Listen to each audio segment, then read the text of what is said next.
I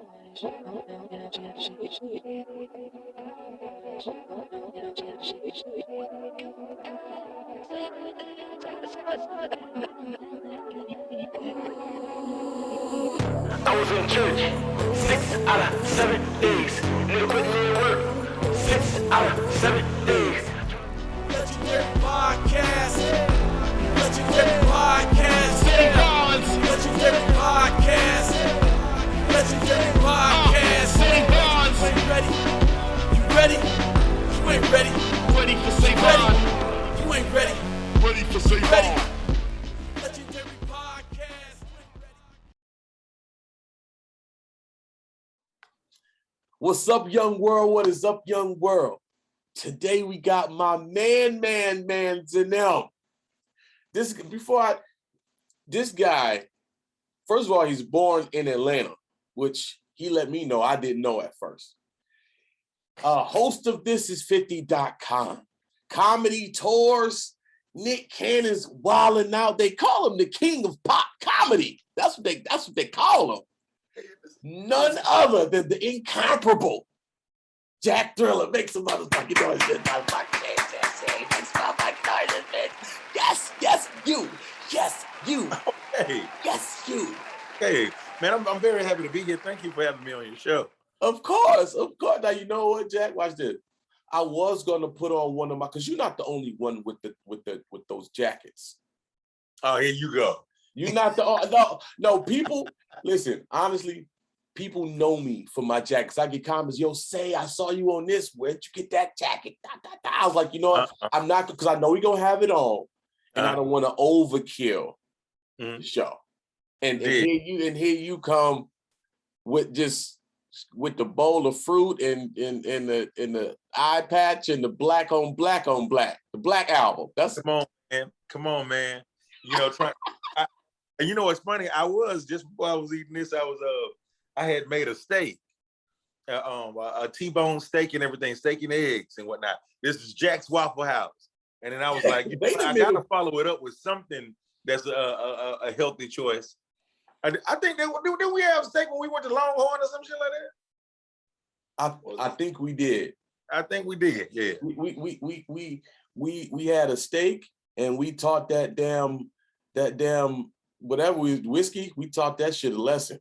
Well, yeah, we put it on that bottle, Bob. Gun. I was obliterated, bro. Yeah, I definitely was obliterated. Yeah. Oh, what a rated? Obliterated. It was over for me that day. I forgot. I think I had some other shit to do, and I just said, "Fuck it." It was very important. I think it was like one of my cousin's funeral or something. I was like, you know, yeah, that's a little bit important. That's a little bit important. He was gonna still be dead the next day. It was no rush. It wasn't no rush. He wasn't going nowhere. So watch this, Jack. For the millions of people that obviously know who Jack Thriller is, but for the bottom 3% that don't know, raised in Atlanta, born in Atlanta, how did you get? Well, actually, correction. I was born in Albany, Georgia, raised in Atlanta, Decatur to be exact. And I'm glad you pointed that out, because that's different. Yeah, it's different. Oh, it's different. It's a little bit different. Little bit. Now, how did you get? And I know you get this question all the time. How'd you get to 50.com? How did you become the only comedian signed to G Unit? Well, Charlemagne has this saying, and I post it up every so often too. Opportunities come to those who create them. If you're waiting on something to happen, man, you're probably gonna be waiting forever. But I got the inspiration from my brother, my big little brother, Lil Duval. And Lil Duval, at the time, you know, a lot of people know him for being the Grand Hustle comedian back in the day, because he would always be with T.I. Yeah. And I was like, damn.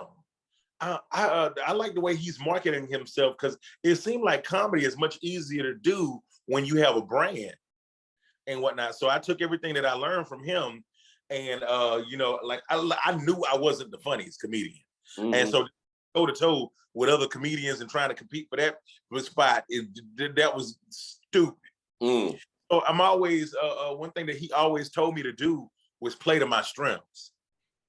And one thing I was always good at was marketing and paying attention and listening and just reading a room and understand what was going on and figuring out who was who. And one day I was watching Tavis Smiley with my uncle. We were sitting on the couch and stuff, and he was like, "Hey, you need to take that same hustle that you got down here, getting inside these music videos and shit, and going out every night, doing your thing up to New York. I think they appreciate you more because you're the only person that look like you. You're gonna be the only person that sound like you, and you'll be the only person that acts like you. Facts. And that has a drive like you." So 50 Cent was on Tavis Smiley, and he was saying he was looking for comedians, writers, and directors because he just started a new company called Cheetah Vision. And my uncle was like, "You need to go up there and find 50." And it sounds very impossible, just in theory. I was like, just go find 50. Yeah, just as simple as that. That's what they told. Who was it? Bill Clinton? Who was it? Yeah. Go find Osama bin Laden. Just go find him. Go holler at him. But hey, listen. Once again, if you just look around inside your house right now and just ask yourself about just the architecture of it and whatnot, and how did this work and how does that work? Somebody believed it could happen. That is a fact. Somebody believed all of this can happen, and so what separates you from them is besides the fact of the matter that you want to do it or you don't want to do it. Speak life.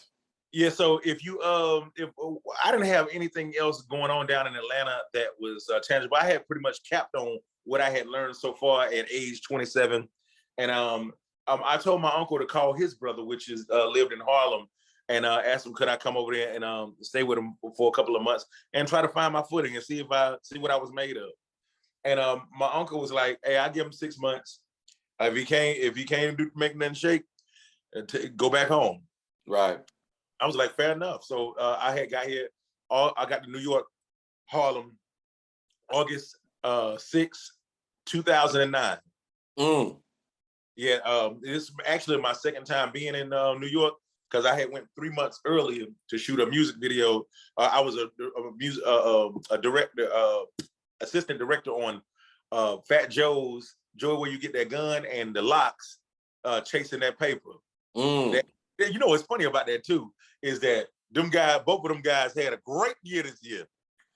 Amazing year this year and whatnot. That is a fact. Yeah, and we all sit back and laughed about it too. Fat Joe was just on Wildin Out with me just now. And you know what I'm saying? We was talking about how far everybody's then came from then. Of course, the Locks was already on already. Yeah. And, but that versus. Yeah. They value, they fee, skyrocket. That what Fat Joe said, yesterday's prices are not today's prices. No. And shout out, sidebar, shout out to my man DJ Tech, the Locks DJ. Amazing. He was a DJ when I was on tour with Rakim. And I'm gonna tell you what, Tech is one of the best and he deserved that shine. He deserved that shine. Everybody talk about Kid Capri. Everybody talk about Funk Flex. Everybody talk about Envy. Envy know he my mans. But Tech, he deserved that. Hey, but that go back to what we was talking about earlier. Branding. That's right. Branding.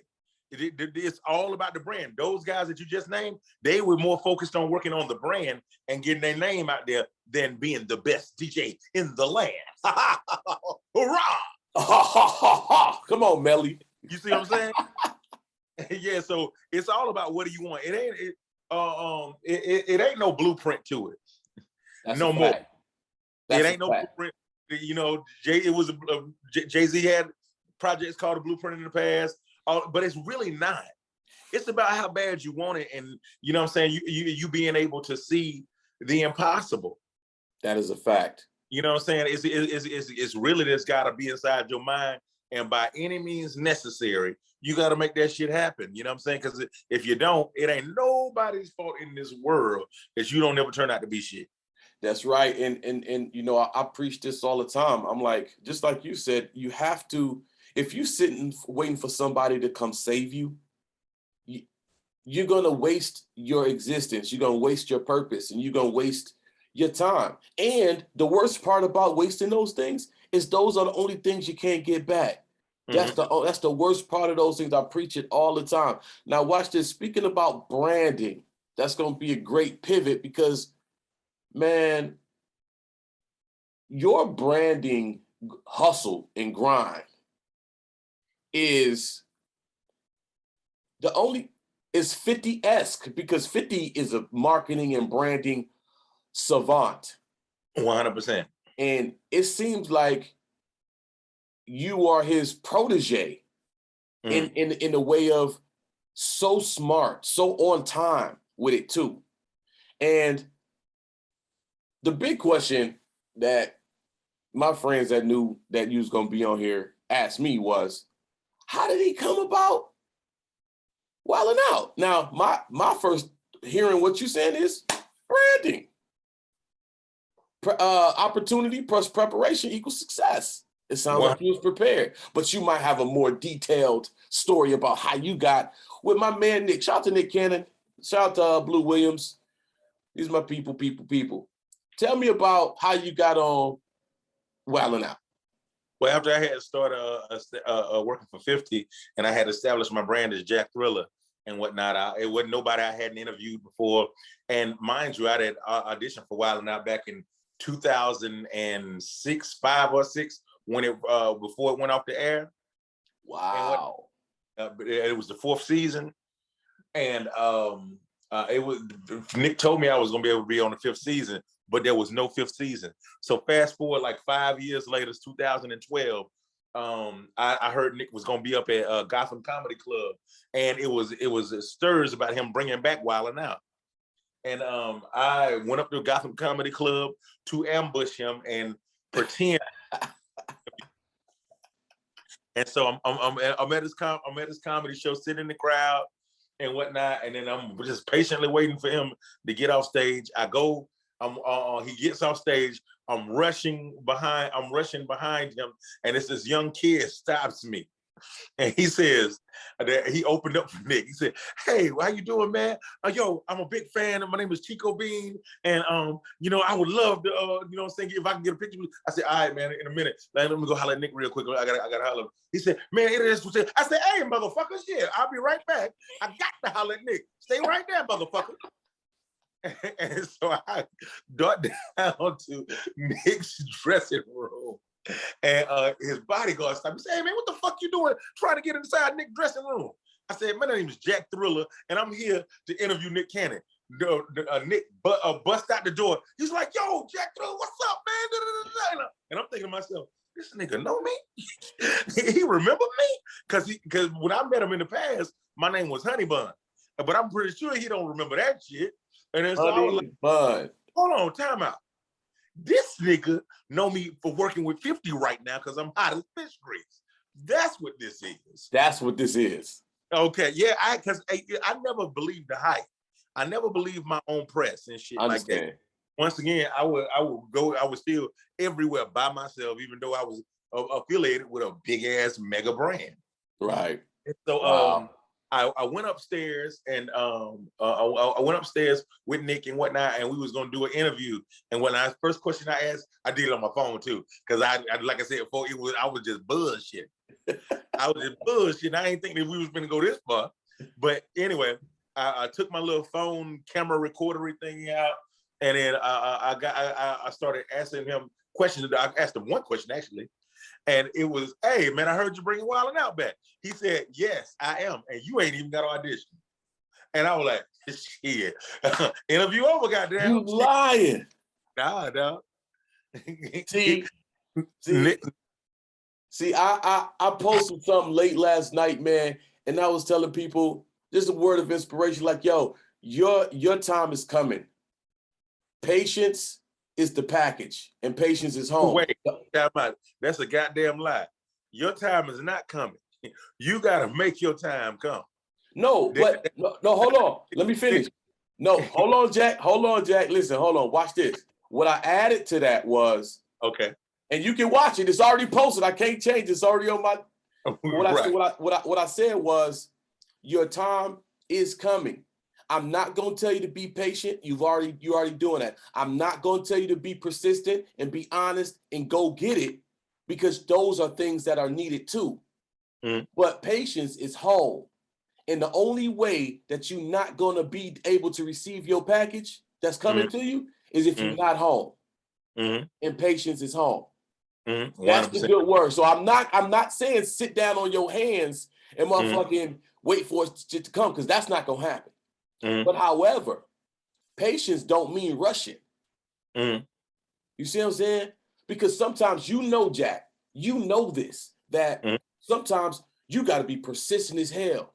But then sometimes you plant so many seeds and so much energy out there, you have to sit back and wait for the fruit, the harvest a little bit. You can't have your foot to the ground all the time. It's got to be a balance of give and take.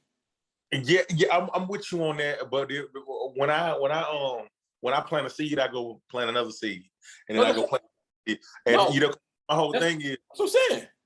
Yeah. That's what I'm saying. So if you waiting on that seed to grow, that you already planted over there, but you still keeping it moving at the same time. Just go do something until that comes into fruition over there. Now you see what you just said. You said plant that seed, and while you go plant other seeds, you're not fucking with that seed. You're being patient with that seed. Yeah, and sometimes you'll forget that you had that seed until that seed is like you can turn around, there's a fucking whole tree over there. Like, holy shit. I did plant that motherfucker, didn't I? I've been taking care of me. Got it. Thank you, God. Wow. What made me do that in the first place? But you got to keep it moving. Go handle your business, whatever that is, all the way down to the paperwork and all that other shit, and go ahead, go on to some other shit. It's like when I'm interviewing somebody, right? And then they might hit me back and say, hey, so when that shit gonna be up? Or they hit me up in next like 5 days later. Hey, when that shit gonna be up? Hey, I said, nigga, was this the only interview that you ever did, my nigga? What the fuck? Now it take more than this shit to pop off. What the fuck? Man, you know how many interviews that I do for people that I get on myself that I don't ever ask them when that shit gonna coming on. Because I got other shit I got to go do, and other things that I have to go. I have other interviews that I have to go do. I'm not waiting for anything. When it hit, it always hit on time and go with everything else that I'm doing. That is a fact. That's a good. People be putting all eggs in one basket and be like, "Oh shit!" When this shit pop off right here, then it's on. No, it's a bunch of that shit. There's gotta have. It's a bunch of that shit. That's my whole mantra, Jack. Like, that's why I do my podcast. That's why I do my music. That's why I do sync licensing. That's why I do voiceovers all day long. It's because same shit that you do. And I know that you have a lady friend, correct? Okay. And she has a podcast. Y'all have a podcast? She has her own podcast. I'm producing her podcast. Okay, yeah. So you in the podcast world. Under Incredible and whatnot. She already has a really big brand and a really big audience and stuff. So it just made business sense. You know what I'm saying? What's the name of the podcast again, Jack? The Powder Room. The Powder Room. Okay. Wow. So her and two other ladies and whatnot, and they just talking about just being women of a certain age, just doing business, dating, just the whole gamut, midlife crisis and all that shit, and them being in those situations, and it's really exciting, it's really interesting, and I'm learning a bunch of shit about women I didn't even know. I didn't even know, and not only that, I didn't give a fuck about. I didn't give a fuck. And so, but it makes sense now when you get in a situation where you give a fuck. It's much more complex than it sounds. And you like I said, you really woke me up to that. Well, I'm glad I could give you a little word, because you give everybody words all the time. You're a very intellectual motherfucker, man. And I noticed that about you off the fucking top. And I want you to, if nobody told you today, I just think you're super bright. You're ultra talented, but your intellectual level is high, B. Man, I appreciate that. Thank you so much. It really is, man. And that needs to be highlighted more. I mean, because you're a comedian, you're such a talented, you're like a Renaissance man. I fancy myself a Renaissance man as well. But that intellectual part, motherfucker, need to be highlighted, my G. But you know what it is, though? It's one of them things that a wise man can play a fool, but a fool can't play a wise man. Look at that. Look, see shit like that. That's what I'm talking about. But sometimes you don't, with the 48 laws of power, I think it's one of my favorite laws too.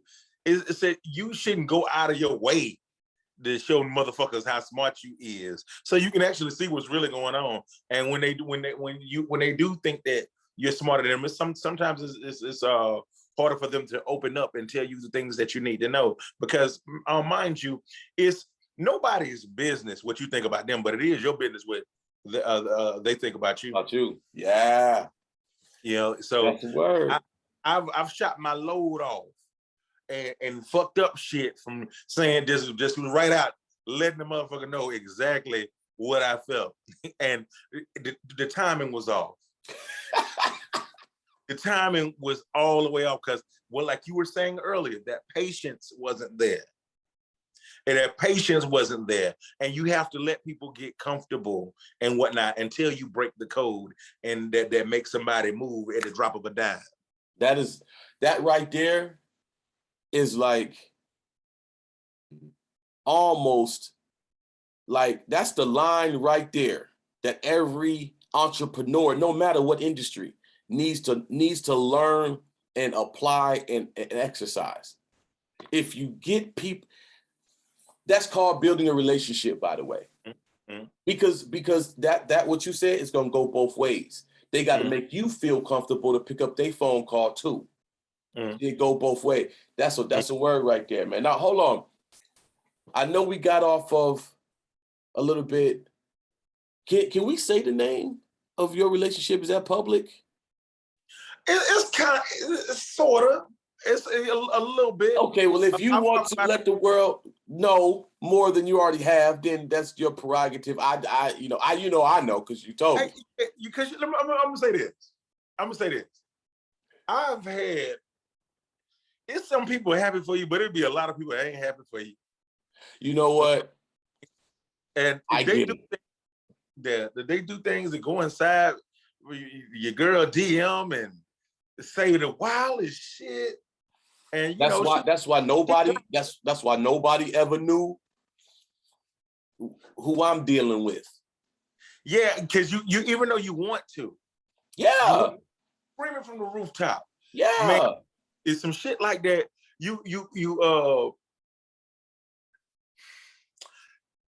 It's sticky. It's sticky.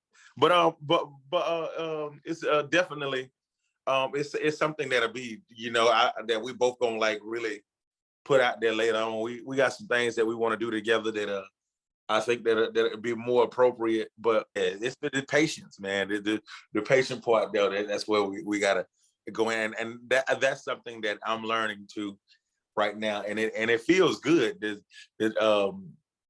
exercising this part of me, of my brain and my heart is. See?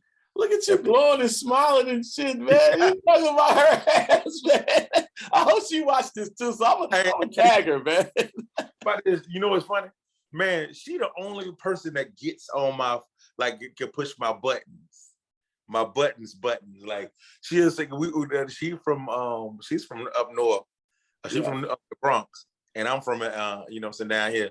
And we have this Atlanta versus New York shit going strong. It's funny, but sometimes she'll catch me. I'll go out and say some shit on an Instagram post or some shit that I say. Like the other day, I said I had put up this clip of Shaheem.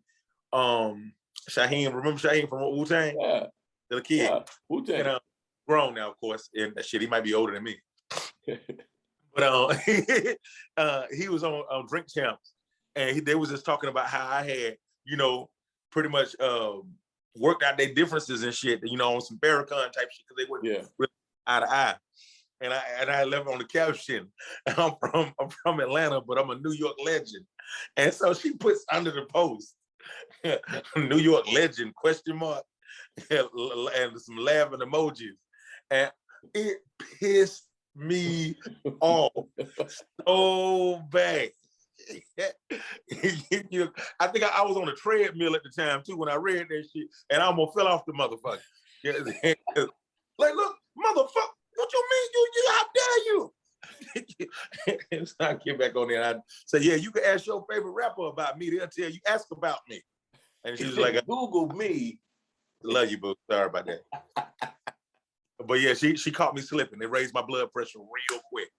See, that's how you know you care about a motherfucker, man, is when, you know, you allow them to get that, to have those buttons.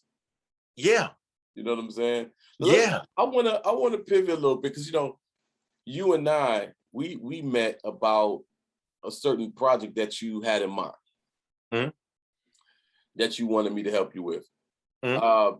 What other things, which I'm not gonna, because that's still probably, we still probably gonna end up doing that. I can tell that, you know, that's still something you wanted to do. So what else do Jack Thriller, like what's going on? What's going on at Wildin Out? Where we at? So that's because, you know, Nick got his new show, obviously, you know that, his new talk show. Mm-hmm. So where does Wildin Out fit? Is Nick Cannon, is he still like, he leave the talk show to come do Wildin Out? We shot 30 episodes in 2 weeks, 3 shows a day. 30 episodes, 17 seasons. Hey, had I done Wildin Out when I met you? When we met? Not this new season. I'm talking about the last season. Did I do it already? No. I was just about to go. It was before June. Yep. Oh, yeah, because I met you on my birthday. Yep. Yep, May 7th. Yeah. Okay, and we shot the 16th season on June the 2nd. On June the 2nd, I left it, and because I couldn't see. And I got my sight back when I got back on the 22nd. Mm-hmm. And yeah, so I've shot 2 seasons of Wildin Out, man. So that's like a total of 57 episodes. 57 episodes, man. Yeah, 2 seasons of Wildin Out. It's like next year I'll be on TV every day of the year. Every day of the year, whether it's reruns or some more shit. You know what I'm saying? And it's really a big blessing. I'm on the road right now, doing stand-up. 85 South. They book my shows and stuff. Let me see what else I'm doing. Like you said, I'm working on this project. I'm working on this project, trying to get this music together. I got my own show that I rebooted called 16 or Better. It's a rap cypher show that I brought back. I'm really excited about that. I opened up jackthriller.com and actually got a office for it now, where the same things that I was doing for thisis50.com while we're doing interviews, I got it. I just got my set together for jackthriller.com. Hell yeah. Yeah. I'm what else am I working on? It's a bunch of shit. Oh yeah, I'm running Nick's podcast company, incredible podcasts and stuff. And like I said, I have a Legalese podcast. I got it's a podcast with me, Darius McQuarrie, which is Eddie Winslow, Tyron Turner, which is came from Minister Society, and it's called his podcast. And I have another podcast with me, Cole from Martin, which is Carl Payne. Yeah, and, CP. Yeah, and a Music Soul Child, and we're doing a music review, not a music, I'm sorry, movie review podcast, like Siskel and Ebert type shit. And then I have a Silk the Shocker, charge it to the game and shoot on the West Coast with him. And I got the porn star on there with him and this other comic. It's a really interesting combination. Then in New York, I have a podcast. It's Daniel Jean and Tony Yayo and Joe Show, and it's called Welcome to the Culture. They're all from Haiti, and so you know what I'm saying. It's really mind blowing and an honor to do a podcast for Tony Yayo, because you know him. It's a G Unit thing, man. We came together with that, And then, the guy that's on the show with him, Daniel Jean, he used to be my driver. And he became an Instagram sensation. And got more followers than me now. He had 500,000 followers. Joe Show guy on his shit. He's a comedian. I met him when I first moved to New York and whatnot. And it was a show that he was hosting for Malik Yoba. And so I put all of these guys together, and it's crazy. No, I'm talking about haphazardly, not to do the podcast. They got together and decided to do a podcast themselves, but it was just amazing to know, because I was born, that these guys are affiliated and, going on and do a bit. You know what I'm saying? And that really warms my heart. Yeah. Wow. Yeah. So I'm finally creating in a space to create a situation that creates revenue, while a stream of income while I'm asleep off of these guys. They all got major following, so they ain't gonna have no choice but to make money.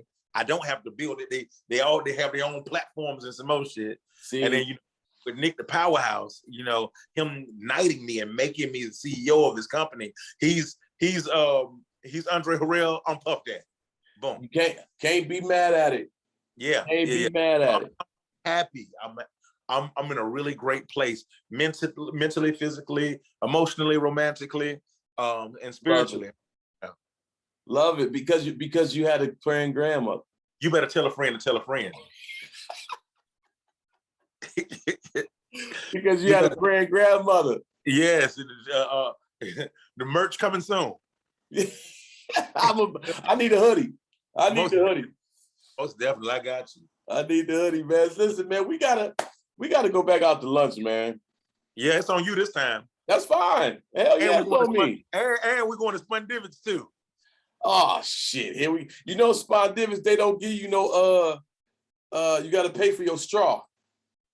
Here you go. I'm not lying. I'm not lying. Listen, I'll buy you a couple straws. Listen, I don't need no straw because I'm getting that tall ass Michelob Ultra and a double shot of Remy Martin. You know how I drink. Yes, I do. And then getting the shark platter. Shit, you better bring that spare $300. Come on. Oh, I got it. Yeah, it's amazing. That's what's up. That's what's up. Shit, man.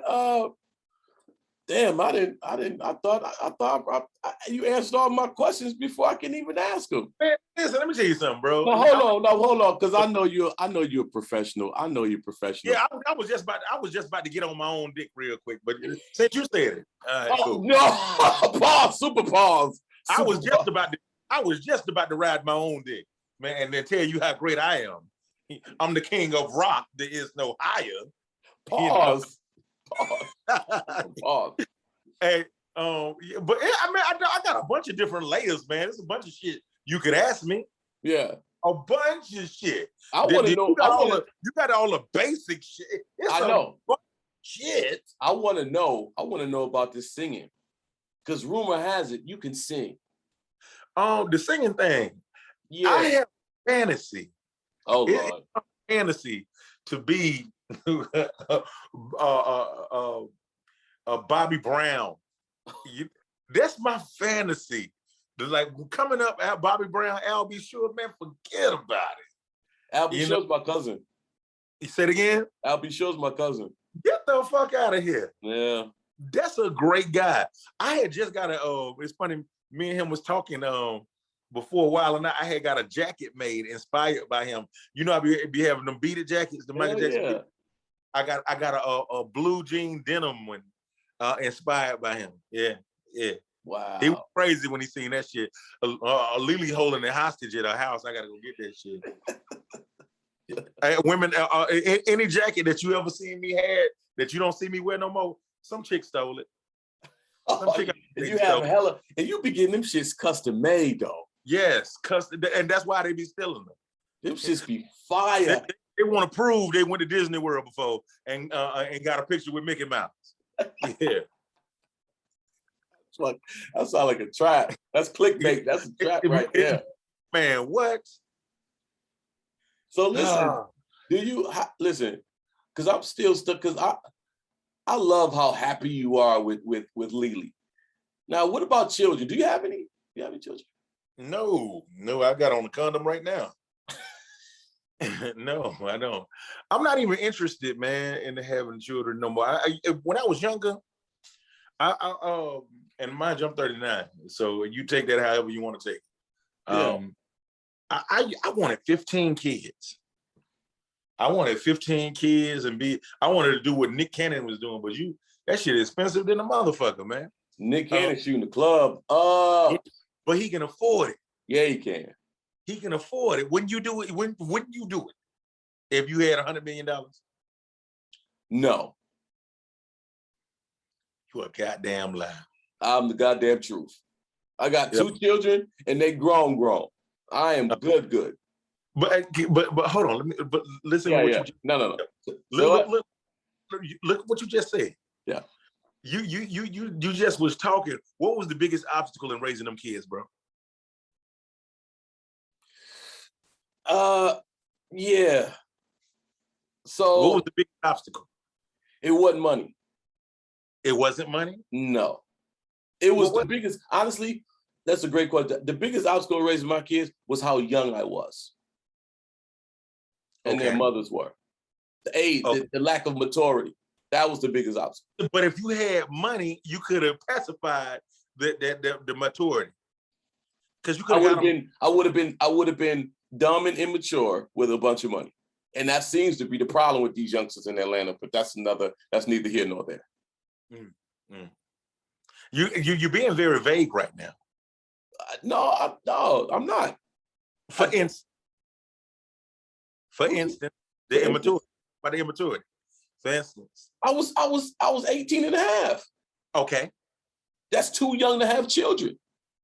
Says who? Says this society, because you're still a kid. This society doesn't give you a chance to be, you don't have enough chance to experience enough to be an adult by 18 and a half, enough to have 2 children. In my opinion. What did it hold you back? What did children hold you back from doing because of your age? Experience in life, finding out who I was, what I wanted. Did you know what you wanted to do at 18? I knew what I wanted to do at 5. That's why you're a special motherfucker. I knew what I wanted to do at 5. I wanted to be Michael Jackson. I wanted to be Richard Pryor. I wanted to be what? Murphy. But you didn't know the experience of what it would take to get there. Because you haven't lived long enough. I watched all the documentaries and all that. I started chasing when I was 12. At 12 years old, I was in a play called The Will to Survive with Rerun from What's Happening. I was going in camps and some more shit. I get it. All I'm simply saying is, at 12, you still don't have, it's a business side to what we all want to do. And you're too young to learn what that entails. You're just too young. That's all. I dig where you're going, but that's not what the focal point of our question was initially. And that was, if you, money, this is out of 50 Cent's mouth right here. I said, what is it like being as rich as you are? He said, man, it's really the same thing, but I can just do what I want when I want. It gives me that financial freedom. Mm-hmm. So a lot of stress that you wouldn't have had as a kid if you were financially free. So in society, it's some things about it, your experience, that would have been a little bit more pacified if you were well off. I agree with that. But what I will add to that is that when how old was 50 Cent when you asked him that? 28. Oh no, I'm sorry. I was 28. And so he's damn, is he 5 years older than me or 6? I think is at least I think he's 45 now. Yeah, you see what I'm saying? Yeah. So he said you asked him, what is it like being this rich, right? Mm-hmm. So you asking a grown man. But he was 28 when he got rich. That's still 10 years. That's a decade longer of life experience than I had. If I would have had my kids at 28, I would have been good. I had them 10 years earlier. That's what I'm saying. Mm. So I agree. Money is always, until you're rich, money is always an issue. On some level, even if you got $1 million, $1.5 million, that's enough so you can be straight. Your immediate can be straight. Yeah. But beyond that, yeah. Beyond that, it's a struggle for all of us. Mm. So yeah, money would have helped a little bit. But you asked me what my biggest obstacle was, and it was in my opinion, probably the lack of maturity. Mm. And maturity, watch this. Maturity don't mean age.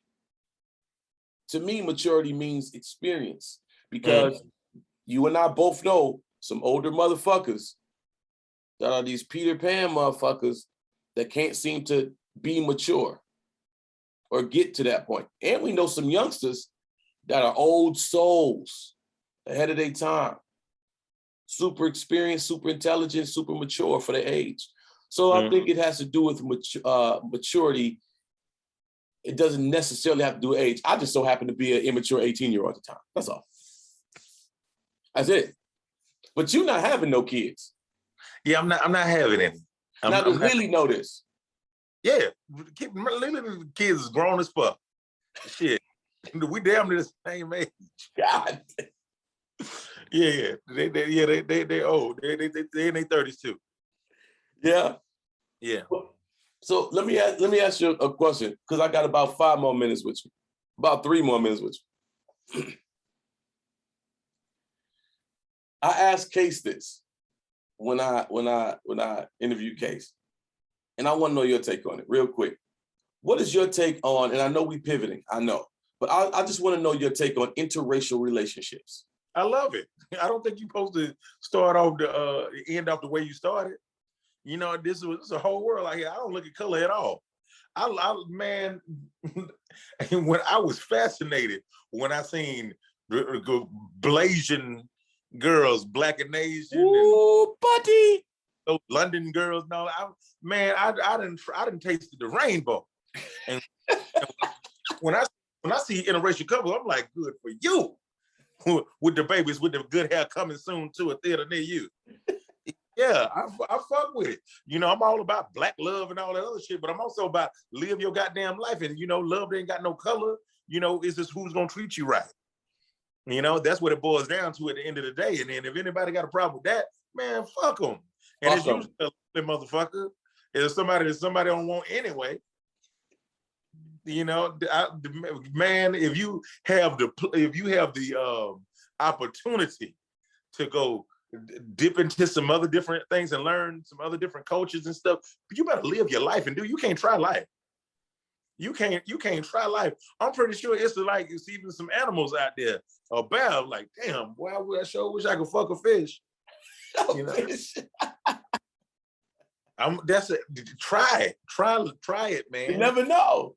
Things. You never know. No, I'm the same way. I was shocked, but he had a reason. You know, he explained that his dad, you know, said some things to him when he was a youngster, and it affected him. Okay. Now, my thing is, that's his life and his opinion. That's his life. I respect it. I respect it to the utmost. I just happen to see things a little bit different, as you seem to on that topic. So, man, yo, I ain't never wanted to be like my mom and my dad. And so it's only so much they could tell me. And I understand that it was conduits for me to get here. But everything is because they my mom and my dad, don't mean everything that they say is right. But you don't know that when you 4 and 5 and 6-year-old. Yeah, you a special motherfucker. We already established that. Whenever my dad has said some stupid shit, I was like, damn, I can't wait to grow up and goddamn so I have to put up with this bullshit no more. The problem is I'm 5. Problem is I'm fucking 5. Shit. But the problem is I'm fucking 6. Oh my God. Shit. 13 more years of this shit. Oh my God. The problem is I'm 8. Oh my fucking God. 12 more years, man. I'm leaving when I'm 15. Fuck this shit. I know. That's silly. I hear you though. I couldn't wait. When we young like that, we can't wait to get our asses out that motherfucking house. Now, keep in mind too, I was talking to this doing this interview the other day, and I was talking to this young lady, and I was just telling her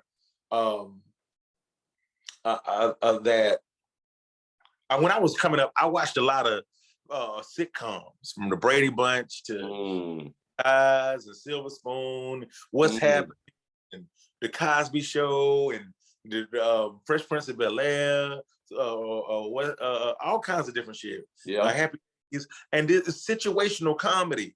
And I learned what I was watching is all these different families weren't like my family, and I realized that, watching some other shows like Good Times, because Good Times put it out there that this is a dysfunctional family, and I like, oh, okay, this is the bullshit that I'm living in right now. What JJ them doing? This is bullshit. This is fucking bullshit.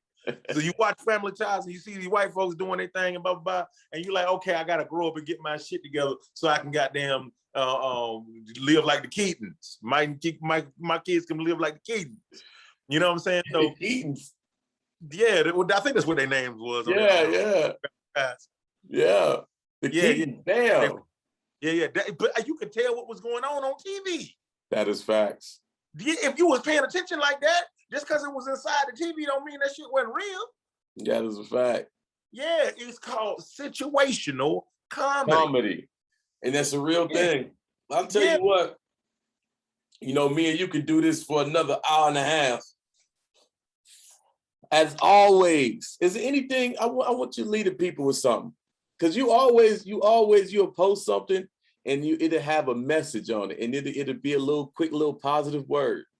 Do you have something to lead the people? I'd like to leave the people with, the time is now, once again, and you won't get that back. So figure out exactly what your purpose and what you were put here for, and definitely take advantage of it. And, if you're dealing with depression out there, I just want you to know it's an illusion. It's an illusion. It's a distraction from what your purpose is inside of life.